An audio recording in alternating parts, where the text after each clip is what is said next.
Welcome to Daily Progress Gear, where we explore the intersection of ancient philosophy and modern science to upgrade your human experience. In today's world, our attention is the ultimate prize. Every app, every notification, every endless scroll is designed to hook us, to give us that tiny hit of pleasure, that little rush of dopamine. We've become junkies for distraction, always chasing the next like, the next message, the next binge-worthy show. But what if I told you there's a way to break free? A way to reclaim your focus, your energy, and your mental clarity. Inspired by one of the greatest strategists and swordsmen in history, Miyamoto Musashi lived a life of extreme discipline and focus. He wasn't just a warrior, he was a master of his own mind.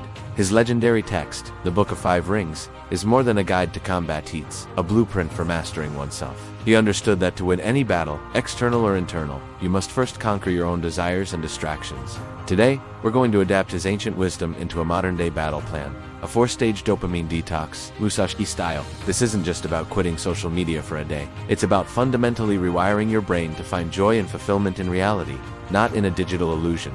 Are you ready to sharpen your mind and walk the warrior's path? Let's begin. Our journey starts with the first and most crucial stage, fasting from desire. Musashi wrote, "Do not regret what you have done." He also believed in accepting things as they are, without attachment. In our context, this means a radical act of self-discipline. For a set period, maybe it's a day, maybe it's a week, you will intentionally starve your brain of the easy high dopamine activities it craves. This means no social media, no mindless web surfing, no video games, no junk food, no streaming services. It's going to feel uncomfortable. Your brain will scream for its usual fix. This is the withdrawal. Think of this as Musashi retreating to a cave to meditate and hone his skills. He wasn't distracted by the noise of the world.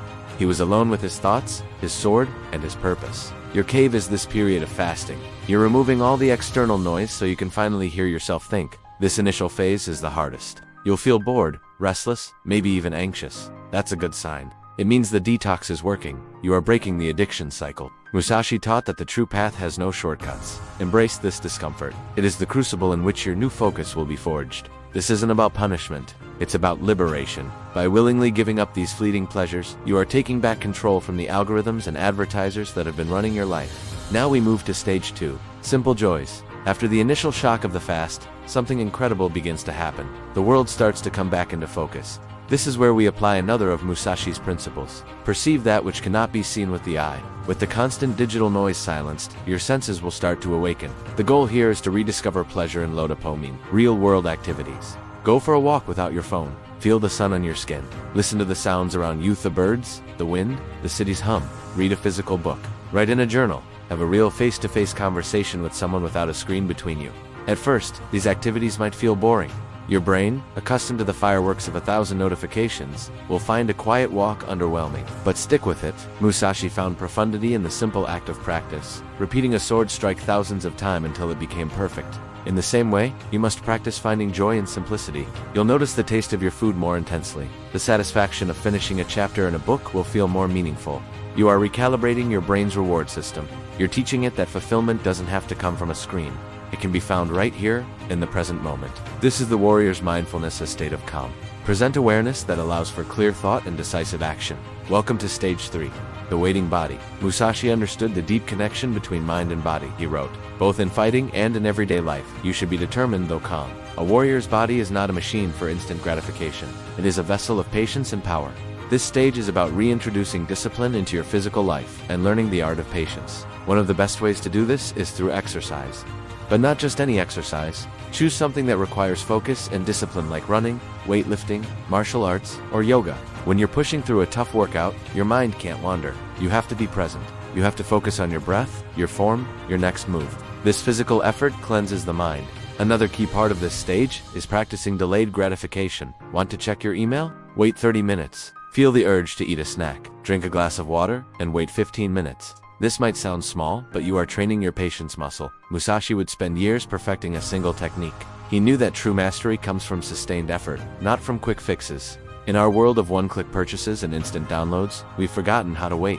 By consciously reintroducing waiting into your life, you build mental fortitude. You learn that you are in control of your impulses, not the other way around. You are training your body and mind to act with intention, not on a whim. This is the discipline of a samurai. We have arrived at the final stage, unnatural asceticism. This might sound intense, but it's the key to maintaining your newfound clarity for the long term. Musashi wrote, "Do nothing which is of no use." This principle is about ruthlessly cutting out the non-essential from your life. even after your initial detox period is over. This isn't about living like a monk forever, it's about being intentional with how you reintroduce technology and other high dopamine activities back into your life. You've reset your system. Now you get to decide what's truly valuable. Ask yourself, does this app actually improve my life? Does this habit serve my long-term goals? Be brutally honest. If the answer is no, get rid of it. Unfollow accounts that make you feel bad. Delete apps that are just time sinks. Set strict time limits for the ones you keep. This is what I call unnatural asceticism, because it goes against the grain of modern culture. Our culture tells you to consume more, to connect more, to do more. The warrior's path, the Musashi path, is about doing less, but doing it better. It's about choosing quality over quantity. Instead of scrolling through 100 short videos, watch one great film and give it your full attention. Instead of having dozens of superficial online interactions, have one deep, meaningful conversation. This is about curating your life with the same precision a swordsman cares for his blade. Only keep what is sharp, useful, and true. So, where do you go from here?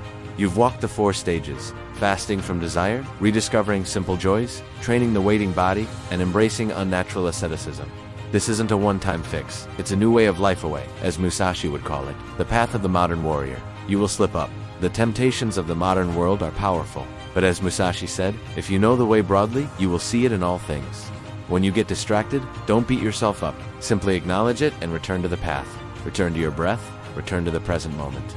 The goal isn't to eliminate dopamine, it's to stop getting it from cheap, easy sources and start earning it through meaningful effort and real-world accomplishment. By applying these ancient principles, you can transform from a distracted consumer into an intentional creator of your own life. You can build the focus, discipline, and mental strength to achieve your own great victories. Whatever they may be, you hold the sword, you choose the path. Sharpen your mind, and walk on. Thank you for joining me on this journey. If this path resonates with you, make sure to subscribe and join our community of modern warriors. Let me know in the comments which stage you're going to start with. Stay focused, and I'll see you in the next one.